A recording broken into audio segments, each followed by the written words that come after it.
May we ask for a reaction from the palace regarding the statement of VP Sara Duterte in an interview yesterday sa Digos City where she stated, and I quote, "Marami siyang kakulangan bilang presidente, hindi lamang sa pagbibigay ng simpatya at empathy sa ating mga kababayan.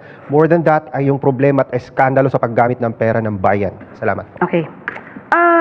Nakakuha po ako ng transcript niyan.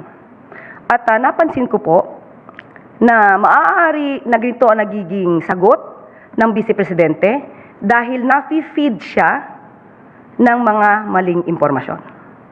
Okay, may isang reporter, hindi po natin alam kung sino, ang tanong ganito, and I quote, "Ma'am, ang mga OFW, masamang-masama ang loob kay PBBM lalo't hindi niya sinalubong sa airport yung mga na-repatriate nating mga kababayan. Ano take nyo?" Unang-una, dapat ang reporter, alam kong hindi kayo parte doon, dapat pag nagtanong sa kanilang ini-interview ay mayroong facts, mayroong resibo. Katulad ng sinabing masamang-masama ang loob kay PBBM dahil hindi sinalubong sa airport, saan nanggaling ang kwento na yon? So ngayon, dahil mali na yung premise, sumagot ang Vice Presidente.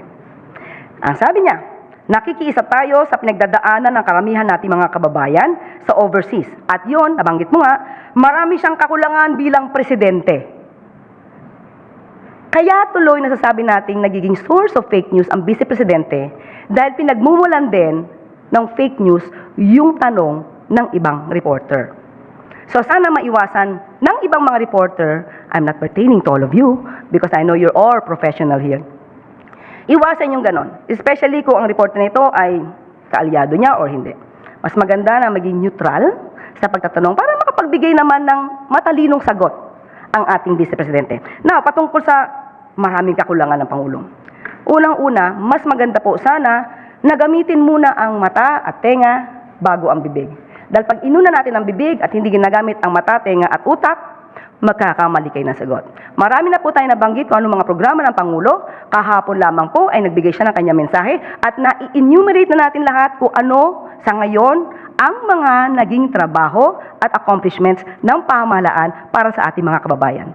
Especially patungkol dito sa nangyayari sa Middle East. Natanong mula kay Nico Sereno, GMA7. Good afternoon, Yusek. I'm Nico. Question lang po, Yusek. There was an incident last week dito sa Cebu, particularly in Mandaue, wherein a 31-year-old mother of 4 died while falling in line para sa verification ng ayuda ng DSWD. She collapsed and eventually died sa hospital. Any directive po, Yusek, from Malacanang sa DSWD or sa local government units to prevent similar incidents from happening? And may I just add, kasi may mga may mga questions din sa mga netizens na parang pahirapan daw ang system sa releasing ng... Okay, kahapon ay nakausap ko po mismo si Secretary Rex Gatchalian at inalam po natin ang insidente na ito. At sinabi po niya na ito po talaga ay hindi maganda na nangyari at tayo pong lahat, kami pong lahat ay nakikiramay dahil sa pangyayaring ito. Pero ang DSWD po ay tinulungan at binigyan po ng sapat na tulong ang pamilya po ng namatayan at pati po ang pagpapalibing ay tinulungan po natin. Ang sinabi po ng Secretary Rex Gatchalian sa atin ay pinupush po ang digitalization, ang e-wallet. Meron lang pong konting issue patungkol po dito or maaaring problema. Unlike 4Ps po na beneficiaries, alam na po natin kung sino sila, nakalista na po sila. Pero pagdating sa iba't ibang mga sakuna, katulad po ngayon, mayroon tayong mga issue na kinakailangan tulong ang ating mga kababayan. Kanya-kanya po kasi na parang kategorya at kung kailan ang tao ay nasa listahan. So, hindi po siya permanente. Unlike yung 4Ps beneficiaries na nandiyan na. So, dun lang po nagkakaroon ng issue kung paano aandar yung digitalization natin, yung e-wallet natin. Dahil paiba-iba nga po ang mga beneficiaryo. At ang hinihiling din po namin, kung ang mga beneficiaryo ay alam nila may nararamdaman na, maaari po silang magpadala ng kanilang representative, magdala lang po ng authorization, at pati po photocopy ng IDs. So, yan po ay maaari na pong ibigay ang tulong doon sa bibigyan nila ng power to receive the assistance, financial assistance. Ang pakiusap lang po natin, kapag ganitong may klaseng nangyayari sa bansa, kinakailangan ng tulong. Yung mga kapwa nating Pilipino, wag niyo na pong abusuhin o wag niyo pong lukuhin ang ating pamahalaan at yung mga kababayan natin. Dahil baka may gumamit na peke na authorization, may gumamit na peke na ID. So, pakiusap lang po natin, wag niyo na pong i-scam or lokohin yung tao na nais niyong tulungan, pati po ang gobyerno, kasi ang gobyerno po, basta nagbigay po kayo ng authorization with a photocopy of ID, tutulungan po yan. So, wag niyo na lang pong i-scam yung mga Pilipino na siya, totoong nangangailangan ng tulong mula sa pamahalaan. Sunod na tanong mula kay Arder Sher Morales, MYTV Cebu.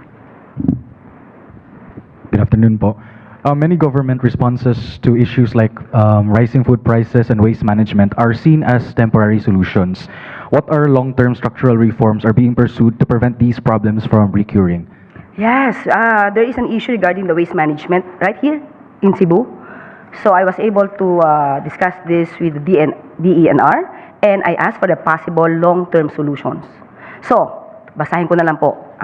Kung ano po yung ibinigay sa atin mismo ng DENR. These are the proposed long-term solutions to address solid waste management. Number 1, reduce waste generations, or rather, reduce waste generation at source. Number 2, full implementation of waste segregation at source and barangay level processing. Number 3, develop large-scale recycling and circular economy systems. Kasi sa atin hindi po parang promoted yung pag-recycle. So dapat magsimula sa atin, sa tulong na rin po nyo, na iangat natin yung kaalaman natin kung paano natin marirecycle yung mga bagay-bagay na hindi na magiging basura pa at makakadagdag sa ating pagtatambak sa basura. Number 4, an integrated waste management facility. And number 5, integrated waste data and digital monitoring waste. So yan po sa ngayon ang proposed long-term solutions ng DENR at mamaya po ibibigay ko sa inyo ang pinakakopya nitong aking binasa. Wala nang tanong mula sa media ng Cebu. Basahin po natin yung mga tanong mula sa Malacanang Press Corps. Unang tanong mula po kay Tristan Nadalo, Newswatch Plus. Sa unang taon ni former President Duterte sa ICC detention, iginiit ni Defense Counsel Nicholas Kaufman ang pagtataksil ng gobyerno sa dating Pangulo.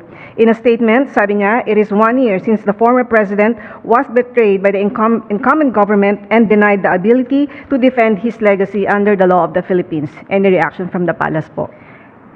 Yes, it has been 1 year since the victims of EJK have seen the ray of justice, the justice that they deserve.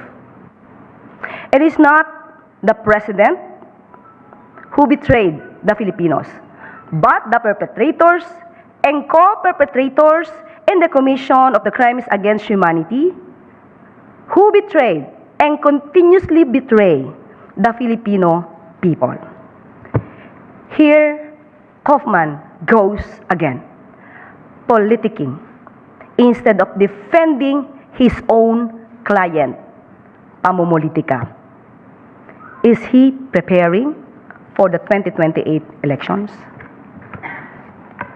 Ang sunod po na katanungan ay mula kay Ivan Mayrina ng GMA News.